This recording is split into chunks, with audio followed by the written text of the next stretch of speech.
Welcome to Telugu one news. నేను మహాలక్ష్మి. పాపం బాలినేని పొగపెట్టిన పోలేక ఉక్కిరిబిక్కిరి. బాలినేని శ్రీనివాసరెడ్డి మాజీ మంత్రి, సీఎంకు సమీప బంధువు. ఇక ఉమ్మడి ప్రకాశం జిల్లాలో గట్టి పట్టున్న నేత. అయితే పాపం బాలినేనికి అవేమీ ఇప్పుడు అక్కరకు రావడం లేదు. పార్టీలో నిత్యం అవమానాలు తప్పడం లేదు. మంకుపట్టు పట్టి ఒంగోలు అసెంబ్లీ నియోజకవర్గంలో పోటీకి జగన్ చేత ఓకే అనిపించుకున్నా నియోజకవర్గంలో కానీ జిల్లాలో కానీ ఆయన మాటకు పార్టీలో పూచికపుల్ల విలువలేని పరిస్థితిని పార్టీ అధినేత ముఖ్యమంత్రి జగన్ క్రియేట్ చేశారు.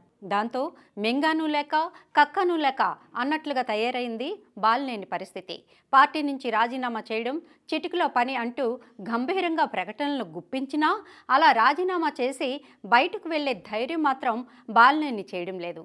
వాస్తవానికి బాలినేని శ్రీనివాసరెడ్డి ప్రకాశం జిల్లాలో సొంత వర్గం ఉన్న నాయకుడు. అన్ని పార్టీల నేతలతో సత్సంబంధాలు ఉన్న నేత. అధికార దర్పం, అహంకారం పెద్దగా ప్రదర్శించే వ్యక్తి కూడా కాదు. అటువంటి బాలినేని జగన్ అడుగడుగునా అవమానిస్తున్నారు. అసలు జగన్ కేబినెట్ పునర్వ్యవస్థీకరణ సందర్భంగా బాలినేనికి మంత్రివర్గం నుంచి ఉద్వాసన పలికి అదే జిల్లాకు చెందిన మరో మంత్రిని కొనసాగించిన నాడే జగన్ బాలినేనిని పక్కన పెట్టేశారని, జిల్లాలో ఆయనకు ప్రత్యామ్నాయ నేతను రెడీ చేస్తున్నారని పరిశీలకులు విశ్లేషించారు. బాలినేనిని జగన్ పక్కన పెట్టేయాలనుకోవడానికి కారణాలేంటి అన్న విషయంలో పెద్దగా తలలు బద్దలు కొట్టుకోవాల్సిన అవసరమే లేదు.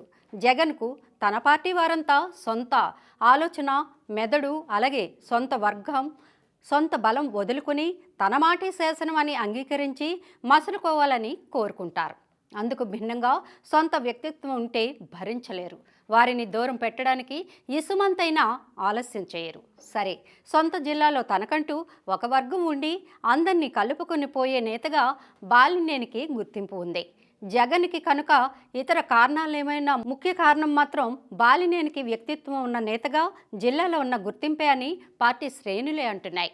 కేబినెట్ నుంచి ఉద్వాసనకు గురైన సందర్భంలోని బాలినేని తన అసంతృప్తిని బాహాటంగానే వ్యక్తం చేశారు. అప్పట్లోనే ఆయన పార్టీ నుంచి బయటకు వచ్చేస్తారన్న ప్రచారం కూడా జోరుగా సాగింది. బాలినేనిని బుజ్జగించడానికి అప్పట్లో సజ్జల రామకృష్ణారెడ్డి విశ్వ ప్రయత్నం చేసి విఫలమయ్యారు. ఇక గత్యంతరం లేని పరిస్థితుల్లో జగనే బాలినేనిని బుజ్జగించేందుకు రంగంలోకి దిగారు. ఏం జరిగిందో ఏమో, అప్పటికి బాలినేని సర్దుకుపోయారు. అయితే బాలినేని అసంతృప్తిని బాహాటంగా వ్యక్తం చేయడం, జగన్ బుజ్జగించి బతిమలాడే వరకు పరిస్థితిని తీసుకురావడంతో అప్పటి నుంచే బాలినేనిని దూరం పెట్టడానికి, అదే సమయంలో ఆయన పార్టీ నుంచి బయటకు వెళ్ళినా సొంత బలగం అండగా నిలిచే పరిస్థితి లేకుండా చేయడానికి ప్రణాళికాబద్ధంగా పార్టీ అగ్ర నాయకత్వం పావులు కదిపిందని పరిశీలకులు విశ్లేషిస్తున్నారు. ఇక జిల్లాలో జగన్ కార్యక్రమానికి బాలినేనికి అనుమతి లేదంటూ పోలీసులు అడ్డుకోవడం, ఆయన ఆగ్రహించి వెనక్కు వెళ్ళిపోయిన తర్వాత తీరిగ్గా జగన్ ఫోన్ చేసి పిలిపించుకోవడం, బాలినేని కూడా సర్దుకొని నవ్వుతూ ఫోటోలకు ఫోజులివ్వడం తెలిసిందే. అదే కాదు, వరుసగా బాలినేనికి పార్టీలో పరాభవాలు జరుగుతూనే ఉన్నాయి. ఆయన ఆగ్రహం వ్యక్తం చేస్తూనే ఉన్నారు. ఇలా పదే పదే జరగడం వల్ల బాలినేని జగన్ పట్ల వ్యతిరేకతతో బాహాటంగా ప్రకటనలు చేసినా చుట్టాలు సర్దుకుపోతారు. బాలినేని తరపున నిలబడి మనమెందుకు దూరం కావడం అన్నట్లుగా బాలినేని పార్టీలో ఎవరూ పట్టించుకోవడం లేదు. ఇక జగన్ అండ్ కోకు కావాల్సింది కూడా ఇదే. అందుకే బాలినేనిని ఒంగోలులో ఒంటరిని చేసే వ్యూహాన్ని పకడ్బందీగా అమలు చేశారు. ఇక తాజాగా మరోసారి జగన్ బాలినేనిని ఘోరంగా అవమానించారు. తాడేపల్లి ప్యాలెస్కు పిలిపించుకుని ఆయన వచ్చిన తర్వాత కలిసేది లేదని కబురంపించారు. దాంతో బాలినేని తాడేపల్లి ప్యాలెస్కు వచ్చి కూడా కనీసం కారు దిక్కుండా వెనుదిరగాల్సి వచ్చింది. అదే సమయంలో సీఎంఓ పిలుపు మేరకు వచ్చిన పలువురు ఎమ్మెల్యేలకు మాత్రం నేరుగా తాడేపల్లి ప్యాలెస్లోకి ఎంట్రీ దొరికింది. దాంతో బాలినేనిని ఉద్దేశపూర్వకంగానే పిలిచి అవమానించారని పరిశీలకులు విశ్లేషిస్తున్నారు.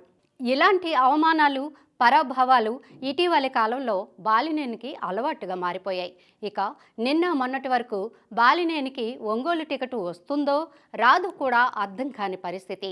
అయితే ఎలాగో ఒంగోలు నుంచి పోటీకి టికెట్ సాధించుకున్నా జిల్లాలో వైసీపీ కీలక నేత అయిన బాలినేనిని నియోజకవర్గాల ఇన్ఛార్జీల నియామకం విషయంలో కనీసం సంప్రదింపులకు కూడా దగ్గరకు రానివ్వలేదు.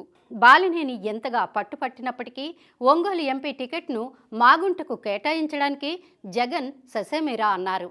ఈ నేపథ్యంలోనే బాలినేనికి తాడేపల్లి ప్యాలెస్ వద్ద ఎదురైన తాజా పరాభవం ఎవరికీ ఆశ్చర్యం కలిగించలేదు. నేరుగా చెప్పకుండా బాలినేనిని వదిలించుకునే ఉద్దేశమే జగన్లో కనిపిస్తోందని పరిశీలకులు విశ్లేషిస్తున్నారు. ఆ విషయం స్పష్టంగా తెలిసినా మరో పార్టీలో చేరి ఒంగోలు అసెంబ్లీ టికెట్ హామీ పొందే అవకాశం లేకపోవడంతోనే బాలినేని వైసీపీని వదలడం లేదని అంటున్నారు.